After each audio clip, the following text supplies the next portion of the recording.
भारतीय गणतंत्र के सपने की जब देखा गया और उसके अब तक के सफर की, भारत ने एक गणतंत्र के तौर पर 71 साल की यात्रा पूरी कर ली है। भारत में पहली बार द्विसदनीय केंद्रीय विधायिका और प्रांतीय परिषदों का चुनाव 1920 में हुआ और दिल्ली में संसद 9 फरवरी 1921 को कनॉट के ड्यूक की ओर से प्रारंभ हुआ। और जिस तरीके से अगर हम भारतीय लोकतंत्र को देखें, यहाँ पर एक प्रतिनिधि लोकतंत्र में लोग अपने चुने हुए प्रतिनिधियों के जरिए कानून बनाने और शासन में भाग लेते हैं। लेकिन ये जो ताकत है, ये शुरुआत में नहीं थी। कैसे इस सफर में ताकत मिली और जब भारतीय गणतंत्र का सपना देखा गया था, उस वक्त के हालात क्या थे, कैसे बदलाव और खास तौर पर चुनावी प्रक्रिया और संसद ने इसमें रोल निभाया और उस रोल के बाद जो उसका नतीजा है वो किस तरीके से हमारे सामने है।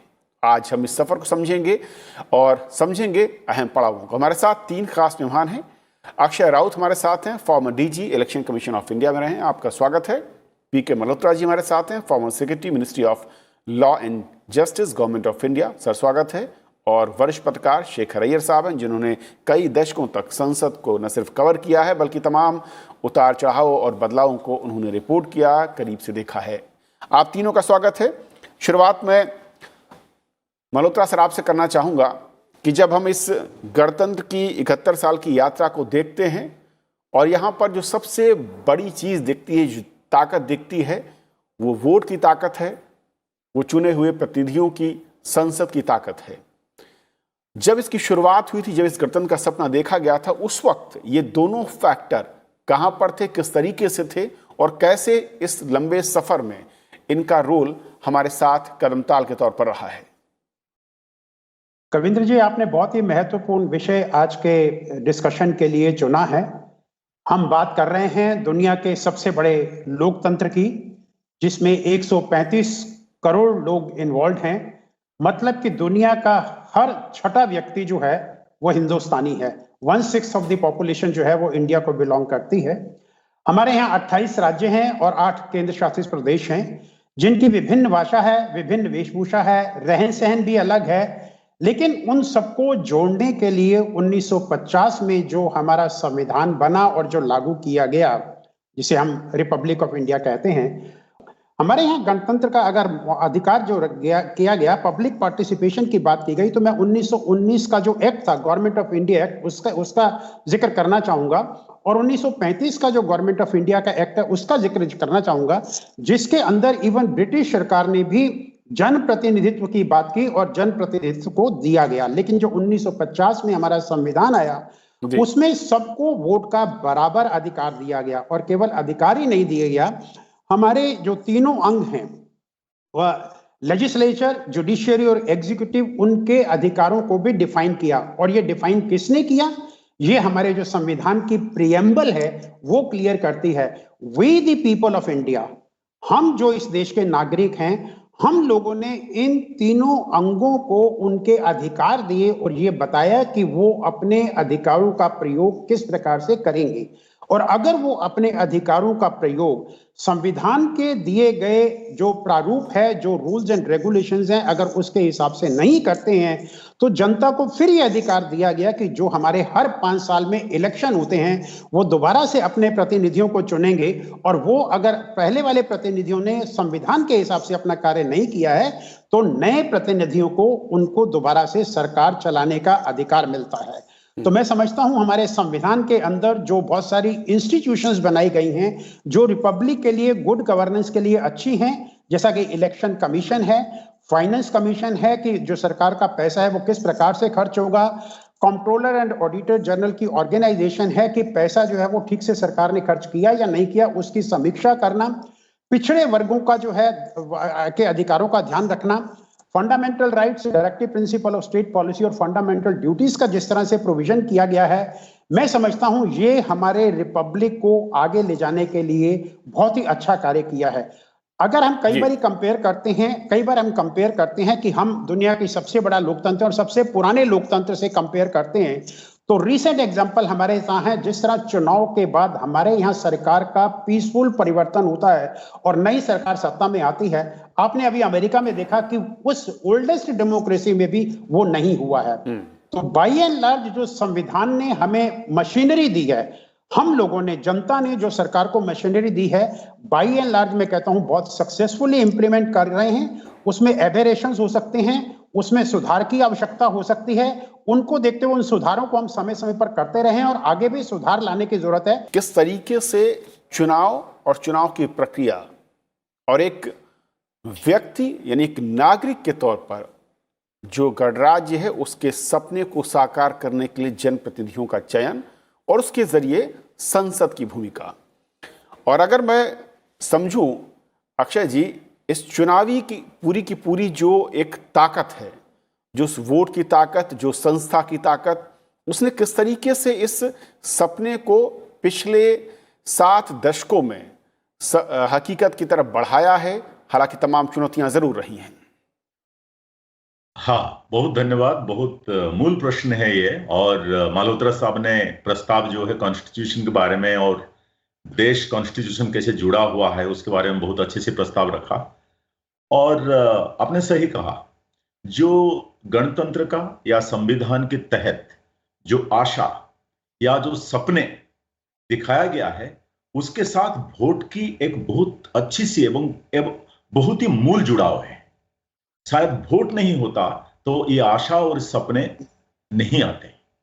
आप एक चीज, बहुत सारे इंस्टीट्यूशन के बारे में मालहोत्रा साहब ने बताया, आप लोग शायद ये पॉइंट मिस नहीं करेंगे कि जब 26 जनवरी 1950 को कॉन्स्टिट्यूशन अडॉप्ट होता है, we the people of India, उसकी एक दिन पहले एक संस्था को अडॉप्ट किया जाता है, वो है इलेक्शन कमीशन ऑफ इंडिया। उसका कुछ मतलब है, उसका कुछ मायने रखता है। इसीलिए आज नेशनल वोटर्स डे 25 जनवरी जो फाउंडेशन डे ऑफ ईसीआई को माना जाता है, उसका मतलब जो कॉन्स्टिट्यूशनल फाउंडर्स हैं, जो फादर्स ऑफ कॉन्स्टिट्यूशन हैं, उनको ये महत्व पता था कि ये पहले ये संस्था आएगा।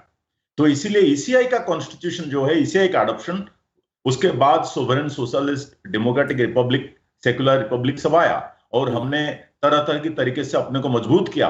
और ये largest written constitution of the world है, क्योंकि जैसे मालहोत्रा साहब बता रहे थे, हर चीज को अच्छी तरह से बताया गया है, क्योंकि हम रास्ते कोई भटके नहीं। लेकिन उसमें जो वोट है और इलेक्शन कमीशन ऑफ इंडिया के जरिए से वो वोट को जाहिर किया जाता है, सारे लोगों को जोड़ के, जिसको कि यूनिवर्सल अडल्ट फ्रेंचाइज कब दिया गया लोगों को। आप देखिए, अगर वेस्टर्न सोसाइटी को जाए, यूरोप को जाए, अमेरिका को जाए, तरह तरह की स्टेप बाय स्टेप वुमेन को एक स्टेप में आया, फिर रेसिस्ट सारे रेस की बेसिस पर हुआ, फाइनेंशियल स्टेटस की बेसिस पर हुआ। लेकिन इंडिया में लोगों ने एक बहुत बड़ा, कुछ लोगों ने तो बोला कि मिस एडवेंचर है कि सबको एक साथ वोट की ताकत दे दिया गया कि यूनिवर्सल अडल्ट सफरेज, जिसका 21 साल है वो आके वोट दे सकता है। और सबसे इक्वालिटी का जो एक जीता जागता सिंबल है और एप्लीकेशन है, वो है वोट। वोट के जरिए आप अपना नुमाइंदा को चुनते हैं और सबका एक वोट, राजा हो, प्रजा हो, मंत्री हो, संतरी हो, सबको एक एक वोट। ये बहुत बड़ा एक विचार था उस टाइम, और इसको हम लोग कैसे जी रहे हैं आज की तारीख में, इतने सारे नेशनल इलेक्शंस के बाद, स्टेट जनरल इलेक्शन के बाद, उस वोट को कैसे जी रहे हैं, शायद हम इसके बारे में बाद में चर्चा करेंगे। लेकिन ये बहुत ही बड़ा प्रयोग था और ये प्रयोग जो है आज सक्सेसफुल हुआ है। लेकिन वोट एक नेसेसरी, इलेक्शन एक नेसेसरी कंडीशन है, लेकिन इज इट सफिशिएंट कंडीशन? ये पर्याप्त है क्या? इलेक्शन और वोट क्या पर्याप्त है क्या? उसके बारे में आज विचार करना आवश्यक है। लेकिन संविधान, आप एक चीज में बोल के इस पहली बात को मैं खत्म करूंगा। आज की तारीख में जो कुछ होता है राजनीति में, पार्लियामेंट के अंदर, देश में जो कुछ हो रहा है, 2 शब्द इस्तेमाल किया जाते हैं, ये संवैधानिक है या असंवैधानिक है, संवैधानिक विरुद्ध है। उसका मतलब है पूरा देश संविधान को अपना रहा है और संविधान की कसौटी पर सारे निर्णय और सारे इंस्टीट्यूशन की फंक्शनिंग देख रहे हैं। गुड गवर्नेंस जाहिर होता है ये संवैधानिक है या नहीं है।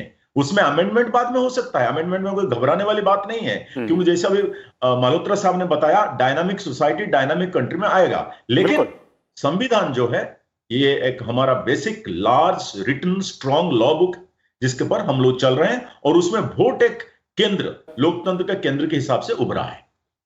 शेखर सर, अगर हम रिप्रेजेंटेशन को देखें और जब जो ड्रीम था रिपब्लिक ऑफ इंडिया का, उसमें जनप्रतिनिधित्व या अलग अलग समाज, वर्ग, जाति, धर्म, इलाके, इनके प्रतिनिधित्व की बात शुरू हुई।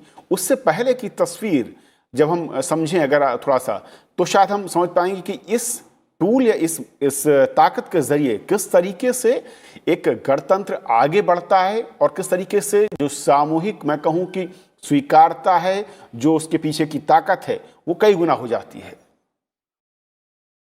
कविंद्र जी, उपराष्ट्रपति वेंकैया नायडू जी ने अभी एक लेख में जो हिंदुस्तान टाइम्स में छपा था, बहुत अच्छी तरह से उन्होंने एक विवरण किया है कि जब पहली डायरेक्ट इलेक्शन हुई 1920 में और आज जब 2019 में जो चुनाव हुआ, कम से कम 100 साल बीत गए बीच में।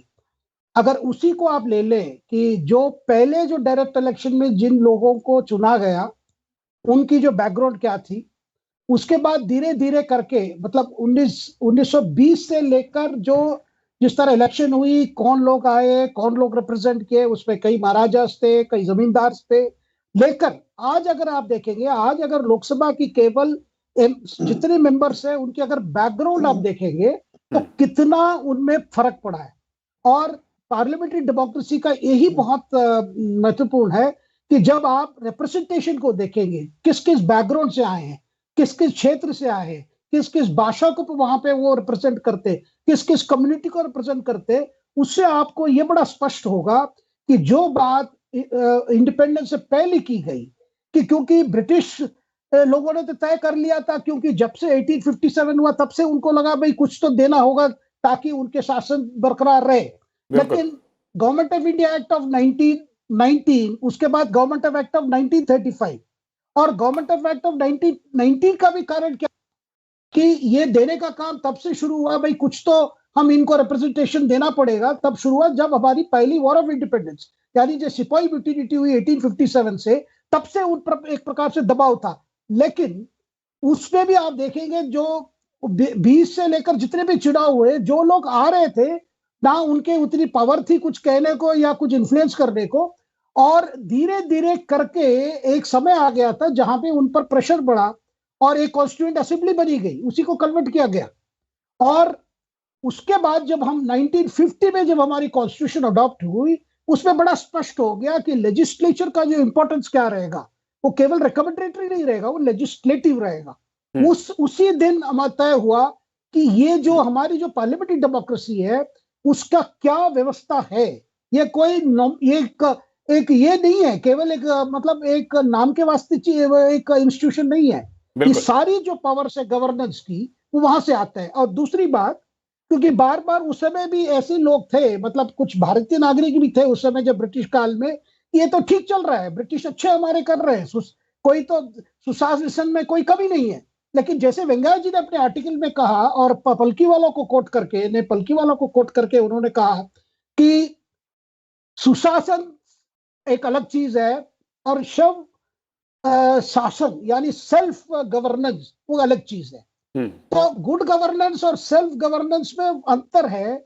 और आज हम ऐसी जगह पहुंचे जहां पे self governance also can be a good governance and good governance is also self governance. इसीलिए जब अभी जम्मू कश्मीर में लोकल सेल्फ गवर्नमेंट की इलेक्शंस हुई, इसीलिए तारीफ की गई कि स्थिति बदलने के बाद भी लोगों के विश्वास जो हमारे सेल्फ गवर्नेंस पे है, लोकल सेल्फ इलेक्शंस पे है, वो कमी नहीं हुई है, ज्यादा बढ़ा है। उनको लगता है कि यही एक माध्यम है, उनको उसमें अच्छी गवर्नेंस मिल सकती है। ये है हमारी पार्लियामेंट्री डेमोक्रेसी की बड़ी सक्सेस। कविंद्र, मैं यहाँ शेखर साहब के साथ एक बात पर जरूर थोड़ी सी मैं अपने तरफ से अपना व्यूज थोड़ी सी रखूंगा, क्योंकि वो इसी कॉन्टेक्स्ट में है।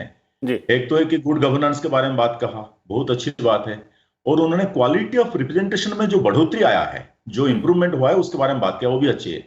लेकिन वो क्वालिटी के साथ कुछ कुछ समस्याएं भी आया है रिप्रेजेंटेशन में। आप अगर क्रिमिनल एंटीसीडेंट्स देखें आजकल कैंडिडेट्स की, या धन बल की बेसिस पर जो लोग आ रहे हैं उनका देखें, वो भी हमने कुछ अच्छे से आगे बढ़े हैं, लेकिन कुछ समस्याएं भी बीच में आया है।